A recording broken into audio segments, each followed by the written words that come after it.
Hi guys, welcome to the Wrestling Retrospective. In this video, I'll be doing my review of WWE Survivor Series Wargames 2024.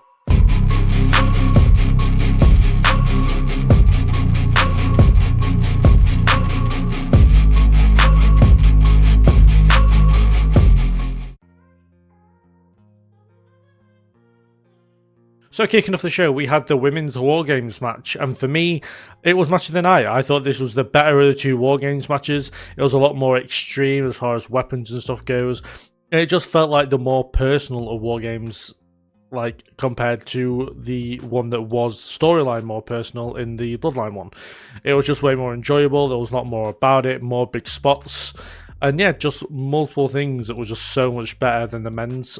That the women actually went out and killed it again for the second time in multiple pay-per-views for WWE. The women have gone out there and absolutely stole the show, in my opinion.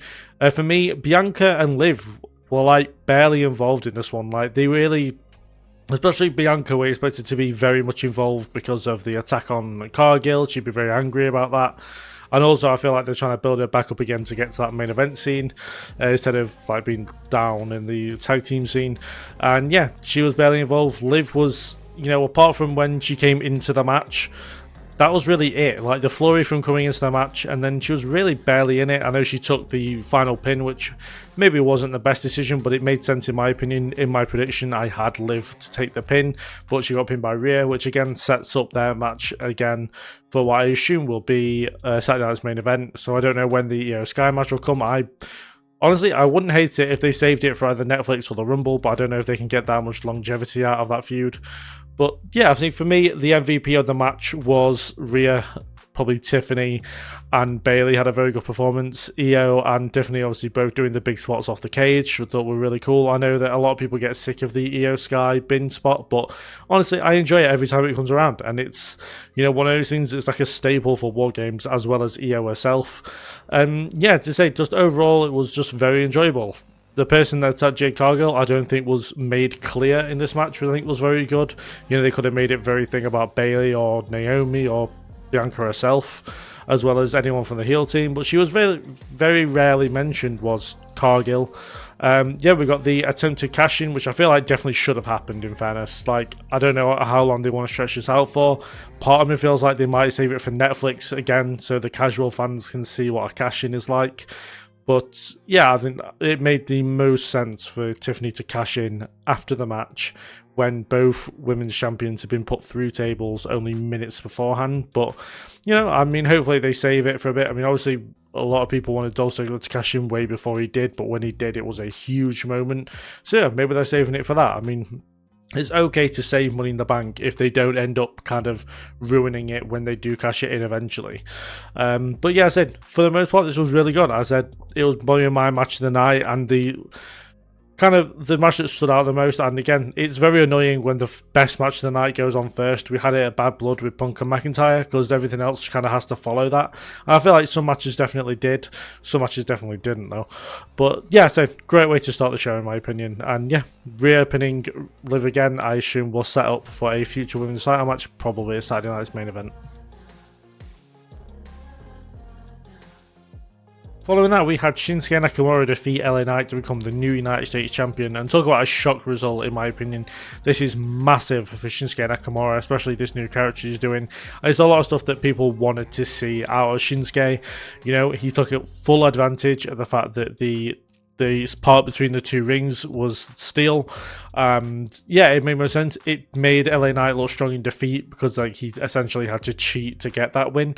And yeah, it just helps Shinsuke's character so much getting that big win. Obviously, myself very worried that they were going to have Nakamura lose here and then kind of having fade into the distance eventually like he normally does. But yeah, no, this was a great result for him. I feel like we're going to probably, I feel like we're going to see the best of Shinsuke again now, but obviously that remains to be seen until he's a fair bit into this reign and doesn't like immediately lose it to somebody, which there's always that risk when it comes to Shinsuke, just because like we can't really trust the process when it comes to him. But yeah, I feel like as well it frees up LA Knight to be drafted or superstar shaked up for the Netflix thing. It wouldn't shock me if they were going to try and get him onto Raw, because a lot of people are going to like LA Knight as far as casual fans go. And yeah, it just was a really big positives overall. I am a big LA Knight fan, but if this loss means greater things for him, then I'm all for it. And yeah, to see the better parts of Shinsuke again is going to be really good. So yeah, for me, as I said, positives all around. Great match overall. And yeah, new United States champion. Following that, we had the Intercontinental Championship match where Bron Breakker retained against Sheamus and Ludwig Kaiser. And for me, the second best match of the night. I thought these guys went out and absolutely killed it. And I don't think there should have been any doubt that they were going to. Sheamus is fantastic in ring and continues to prove that almost every week on Raw. Bron Breakker is going to be a future world champion at some point. And Ludwig Kaiser is a solid mid-carder who, you know, can always have good matches kind of whenever, really. And yeah, they just went out and beat the shit out of each other. And then, you know, I did feel like at one point that Sheamus was definitely going to get the win, and I found myself, instead of thinking that Bron Breakker was definitely going to retain, I found myself shifting towards really cheering on Sheamus to get that win, which was a really cool part of the match. The meme of Sheamus coming behind Ludwig Kaiser from the outside is going to probably live forever, and yeah, just as I said, it was just a really solid. It reminded me very much of Drew, Sheamus, and Gunther from WrestleMania 39. I thought they absolutely went out, beat the crap out of each other. And yeah, like the dynamic of the three of them worked really well. And I do generally hope we get this kind of triple threat in a way again. And for Bron Breakker, it means that he kind of eliminates two big contenders for the Intercontinental Championship. It wouldn't shock me if Ludwig Kaiser got another shot because he's the one that didn't get pinned. But then after that, it'll kind of move on to bigger things, I assume, and to more feuds. It wouldn't shock me if we kind of saw Damian Priest maybe drop down.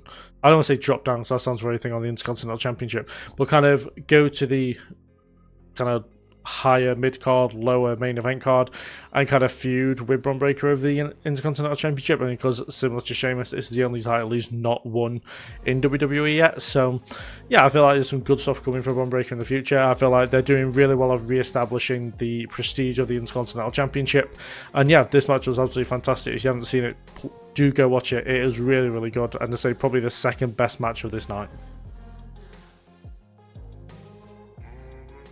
After that, Gunther retained the World Heavyweight Championship against Damian Priest in a match that was alright. I'll be honest with you, I preferred their SummerSlam match. I thought this was okay for the most part. I liked the fact that they had kind of the doubts of Gunther and all that kind of stuff. But for me, this match still leaves an asterisk next to Damian Priest, which for Priest is good because it means they can come back to this feud again, which I think is good as far as the match goes, but they do need a different kind of story. The whole street trash versus, you know, silver spoon, giving everything posh guy Gunther thing is very, like, tedious in my opinion. I didn't like it this time around, and the fact that Priest got the better of Gunther so many times was kind of not that enjoyable in my opinion. But yeah, the match itself was fine. I like the fact that Gunther was kind of seen as more desperate in this one at times, and yeah, Priest looked like a certified main eventer in this match. He really did. Like, it went deep, which I thought was really good. It showed again that Priest can hang at that level in case people didn't know beforehand. But yeah, with Balor getting involved, I really was hoping we were going to keep Priest and Balor away from each other. From now on, I thought that they had their one match at the pay-per-view they did. I can't remember. Bad Blood, sorry. And that will kind of be it. Like, I'm kind of not interested in Balor feuding with Priest anymore. Like, I don't know, it's kind of seems very tedious. They've done their one-off match, and that was going to be about it. But that wasn't the case, which is fine. But yeah, I hope that they keep this match down to Raw, probably just in a few weeks or something like that. Maybe have like a street fight or something. But yeah, as for Gunther, I'm not sure what he does next. I assume it's maybe CM Punk at Saturday night's main event or towards the Royal Rumble. But yeah, I'm always looking forward to seeing what Gunther does next. But not looking forward that much to seeing what Priest does next, because we know it's Balor. But as long as he gets a dominating win over Balor, maybe they'll just move that along afterwards, and they just keep him trotting along until the Royal Rumble, which he will definitely be in. So, it's a good match, not as good as SummerSlam though. And yeah, we kind of saw a different side to Gunther as far as his championship retains go, which was decent, but I'm hoping he moves on to something bigger and better next. And finally, in the main event, we had the Team OG Bloodline and CM Punk against Team Bloodline with Bronson Reed in a Wargames match where Team OG Bloodline and Punk got the win in a match that was kind of disappointing. And I don't mean in the way of like, oh, nothing really happened afterwards. It's a case of, as far as a War Games match goes, this is probably one of the most personal feuds in WWE right now, and of the last few, probably of the last few years. This whole Bloodline saga has been fantastic, and their first War Games match back in 2022 was fantastic, and it was, you know, pretty much bang on as far as a War Games match should be. This really wasn't. Like, this didn't really hit for me that well. There wasn't really the desperate fighting and kind of brawling and all that kind of stuff that we would normally see in War Games. There was barely any weapons used. Punk brought in a toolbox that he barely used, and yeah, apart from like the few table spots, that was really it for this one. It didn't feel like a genuinely personal feud coming to a head, and I know that it's like this was never going to be the feud ender, because we know we're probably going to get Solo versus Roman 1-on-1 at some point, but like this should have felt like a feud ender, or like at least like a big part of this story, and it really didn't. It kind of felt like, you know, like just 10 guys kind of just going at it. And it felt more thrown together and less personal compared to the women's match that they were beating the crap out of each other. And yeah, people could say, oh, well, they used all the weapons and stuff in the women's match. It's War Games. You bring all the weapons out and then replace them afterwards. You've got plenty of time to do that during the show. So yeah, I don't know. It left a sour taste in my mouth. I didn't like it that much. As I said, it just didn't feel as impactful as it should have. And yeah, you can get into after the match where, you know, there was no turn from Paul, there was no turn from Punk, there was no Seth Rollins, there was no this, no that, thing. That's all fine. I feel like, and I said this to my brother, we need to stop expecting so high about these matches and like thinking, oh, this is gonna happen, this is gonna happen, this is gonna happen, this is gonna happen, because there's been so many times, especially on SmackDown, where you're expecting one thing and nothing happens, and it's just a case of doing that again. People expected the most. People are expecting The Rock, even though there was like no point in him coming out here, but then he came out for no point in Bad Blood either, and no one's talked about it. But yeah, it's kind of like our expectations are way too high for these matches at the minute, and we kind of need to kill that off before we know we're definitely going to get something big at places like the Royal Rumble or WrestleMania. And yeah, I don't know, it's kind of not great. We saw injuries in this match as well, which is mad, because it was only really the table spots where it happened though. Jimmy broke his toe on the big table spot of the cage, and Bronson Reed broke his ankle. So yeah, we're going to see those out for a bit, but I really do hope that Bronson Reed stays with the Bloodline, because he fits that group really well, and if he wants to be in that main event spot, that's how he does it, is by staying associated with that group. And yes, as for Punk and stuff, I assume the favour will be a match or something with with Roman at some point down the line. I'd probably do it at Royal Rumble, or maybe at Saturday's main event, but the one the week before the Rumble, or something like that. I don't know when they'll do it, and it's a WrestleMania caliber match that I don't think they're going to do at WrestleMania. So I don't know, but as I said, just not great from these guys. I expected a lot more as far as the match goes, and obviously the expectations were very high for after the match, and neither really delivered, which is a shame. It was still, I'd probably say it was better than the world title match and the US title match, but it was nowhere near as good as the women's War Games and the Intercontinental title match, so it kind of just sit dead in the middle. It was pretty mid, so yeah, so not great, kind of disappointed, and yeah, I don't want to finish it on a negative note, but it just wasn't great in my opinion. So those are my thoughts and opinions on WWE Survivor Series War Games 2024. Do put down in the comments what you thought of the show. What did you think of the Bloodline War Games match? Were you disappointed with it? Did you think it was fine for what it was? And yeah, what do you think of the women's War Games match? I thought it was absolutely fantastic. I said I'd probably put it down as match of the night, even though I do feel like sometimes I do favour the women sometimes. I've looked back at my matches of the night throughout the year, and I've kind of put the women's Royal Rumble match, the women's Elimination Chamber, and the women's War Games matches in those calibers. But yeah, for me, I enjoy what I enjoy. It's all opinion based. But yeah, so do put down in the comments what you enjoyed about the show. Did you expect a lot more? Did you not?